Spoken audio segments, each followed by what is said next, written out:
Bem, pessoal, vou fazer esse vídeo para o pessoal do Bro Podcast sobre a onda de calor que a gente está vivendo no Brasil de maneira geral. Em São Paulo, temperaturas acima de 40 graus em vários dias, né? As complicações e as intercorrências que a gente pode ter, né? Primeiro aspecto, entendo que isso veio para ficar nas próximas semanas. Então, não é só porque a semana passou com temperaturas tão altas que esse problema já vai estar resolvido. A gente está vivendo temperaturas mais altas na história de São Paulo, na história do Brasil, desde quando a gente quantifica a temperatura. Então, realmente é algo preocupante. E quando a gente fala de temperatura alta, a maioria das pessoas pensa assim, sim, Júlio, fica quente, depois melhora e tal. Não, não. Tem consequências para a sua saúde, eu vou explicar um pouquinho essas consequências e o risco, né? Esse vídeo eu estou fazendo para o pessoal do Bro Podcast, que ele pede para a gente fazer, né? Vídeos sobre os problemas de saúde mais comum da população, e o tema mais relevante nesse momento realmente é essa onda de calor. Em São Paulo esse tema tem sido muito forte, né? O pessoal da cidade de Tiradentes, né, um dos bairros maiores de São Paulo, né? Por isso que eu vou focar também nesse aspecto aqui em São Paulo, mas óbvio que serve também para o Brasil inteiro. Então vamos lá, né? Quando você tem uma temperatura alta, né, o que acontece? A gente, ser humano, diferente de alguns outros animais, a gente, para funcionar bem, nosso corpo, ele mantém uma temperatura. Por isso que quando alguém está com febre, a gente fica preocupado, a gente dá remédio, porque a gente precisa, para as enzimas, para os órgãos funcionarem bem, ter sempre a temperatura corporal relativamente estável, com pequena variação. As enzimas, tudo funciona melhor por isso.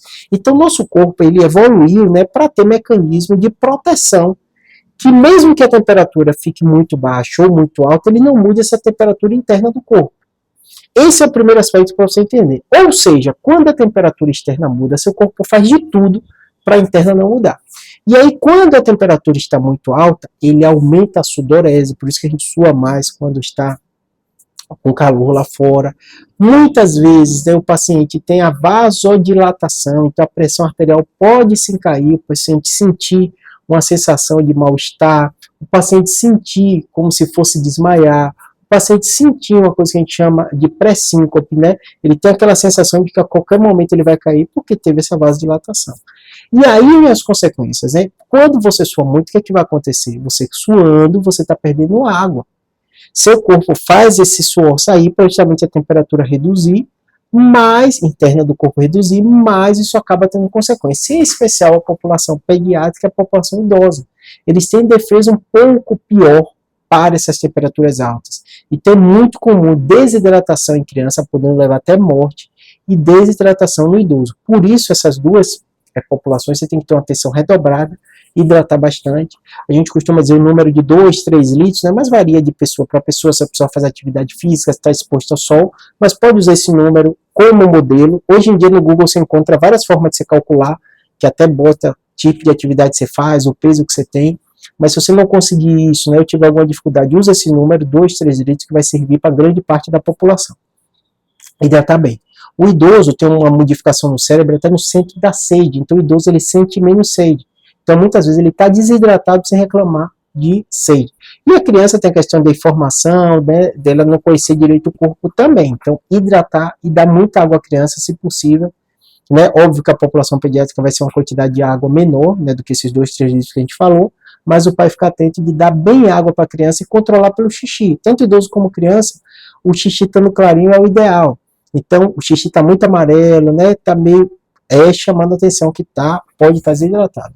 Outro sinal e sintoma que acontece, às vezes, é a confusão mental. A criança ou o idoso fica meio confuso, fica meio letárgico, fica meio lerdinho, né? Chama a atenção também de ser um sintoma, né? E, além disso, muito cuidado com o sol exposto diretamente. Pode ter lesão de pele, aumenta a chance de câncer de pele, mas não só o câncer de pele, como insolação e outros sinais agudos.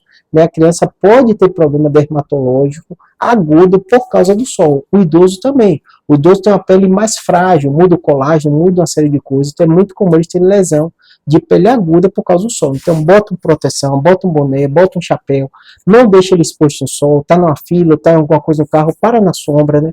Não deixa o idoso de forma nenhuma dentro de um carro com calor, porque ele vai desidratar, ele pode ter sintomas também de insolação, tá bom?